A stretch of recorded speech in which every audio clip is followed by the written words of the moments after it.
Hola a todos, bienvenidos. Estáis escuchando Señal Perdida. Hay lugares que parecen normales hasta que cae la noche. Entonces empiezan los ruidos. Primero uno, después otro. Y cuando intentan descubrir de dónde vienen, ya han cambiado de sitio. El episodio de esta noche se titula No estamos solos. En 1986, Frank vivía con sus hijas en una casa en un pueblo tranquilo de Massachusetts.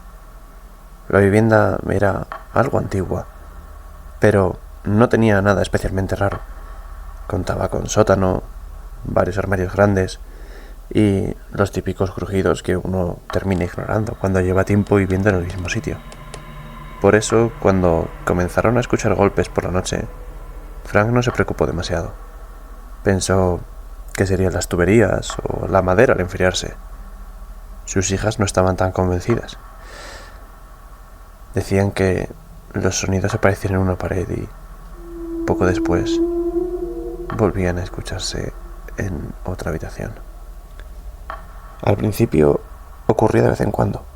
Un golpe seco durante la noche, un roce cerca de un armario o algo parecido a unos pasos en otra parte de la casa.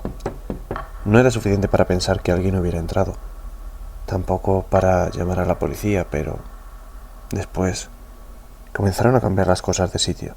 Faltaba comida, algunos cajones aparecían abiertos y había puertas que nadie recordaba haber tocado.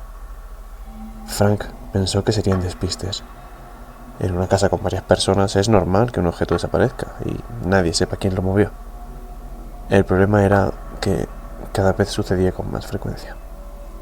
Las hijas de Frank empezaron a sentirse incómodas cuando se quedaban solas.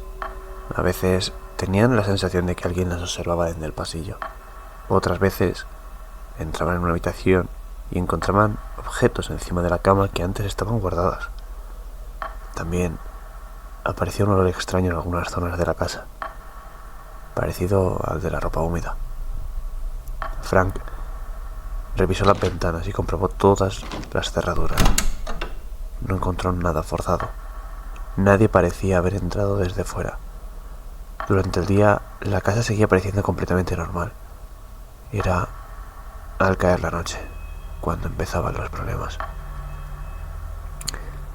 La idea de que la casa estuviera encantada surgió casi como una broma, algo que se decía para quitar importancia a lo que estaba pasando. Después dejó de hacer gracia. Las niñas evitaban bajar solas al sótano y comenzaron a dormir con las puertas cerradas.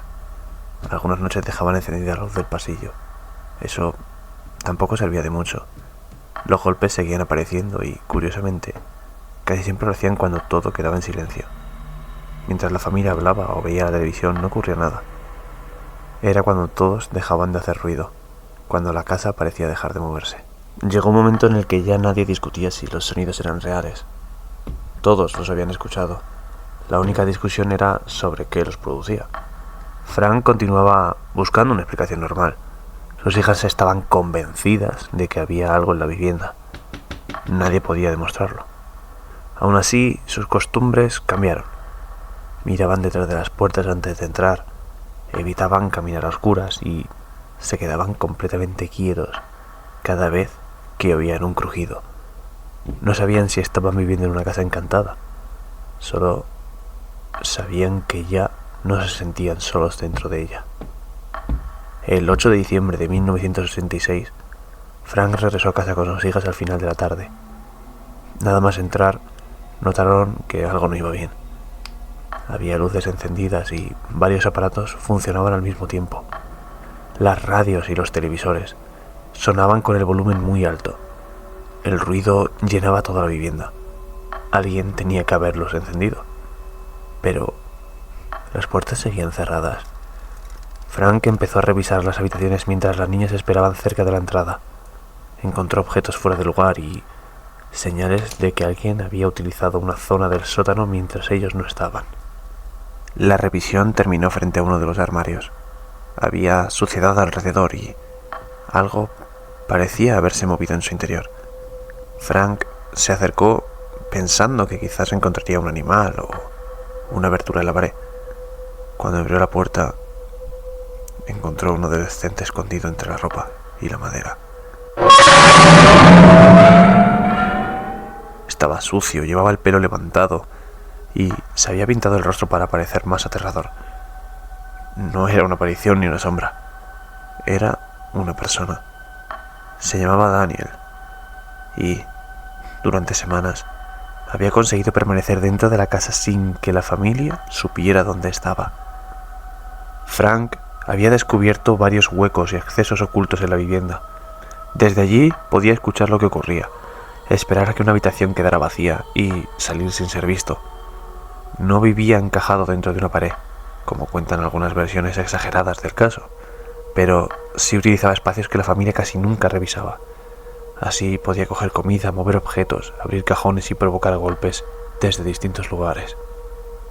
Cuando alguien se acercaba, regresaba a su escondite y se quedaba quieto, mientras los Bowen hablaban de fantasmas. Él estaba escuchándolos. El encuentro terminó con la familia intentando ponerse a salvo. Una de las hijas consiguió salir de la casa y pidió ayuda en una vivienda cercana. La policía llegó poco después y registró las habitaciones, los armarios y el sótano. Durante un tiempo tampoco encontraron a Daniel. Conocía bien los rincones de la casa y sabía dónde podía esconderse, incluso después de descubrir que había una persona dentro. Localizarla seguía siendo difícil. Finalmente fue detenido. Para los Bowen, sin embargo, la casa ya había dejado de ser un lugar en el que pudieran sentirse seguros. Conocer la explicación no hizo que los recuerdos fueran menos inquietantes. Ocurrió justo lo contrario. Cada golpe nocturno había sido un movimiento real. Cada objeto cambiado demostraba que alguien había salido de su escondite mientras la familia se encontraba cerca. La comida no desaparecía sola. Las puertas tampoco se abrían por una presencia invisible. Había una persona entrando en sus habitaciones, escuchando sus conversaciones y aprendiendo sus horarios. La familia había pasado semanas intentando convivir con un supuesto fantasma, sin saber que el responsable podía encontrarse a pocos metros. Un año después, Daniel fue acusado y posteriormente condenado por el asesinato de otra familia de Massachusetts. Aquello dejó claro que lo ocurrido en la casa Bowen no había sido una broma pesada. La persona que se escondía allí era realmente peligrosa. Quizá por eso este caso sigue causando tanta inquietud. No demuestra que existan los fantasmas. Demuestra que una casa puede parecer encantada cuando alguien conoce sus rincones mejor que quienes viven en ella.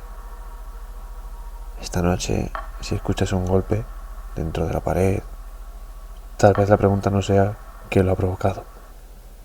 Tal vez debas preguntarte quién.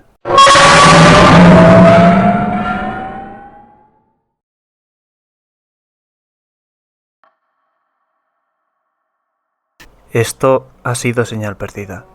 A veces la explicación más aterradora no está en lo paranormal, sino en aquello que puede estar ocurriendo mientras creemos que estamos solos.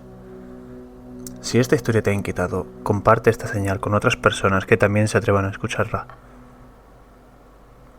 Nos vemos en la próxima transmisión.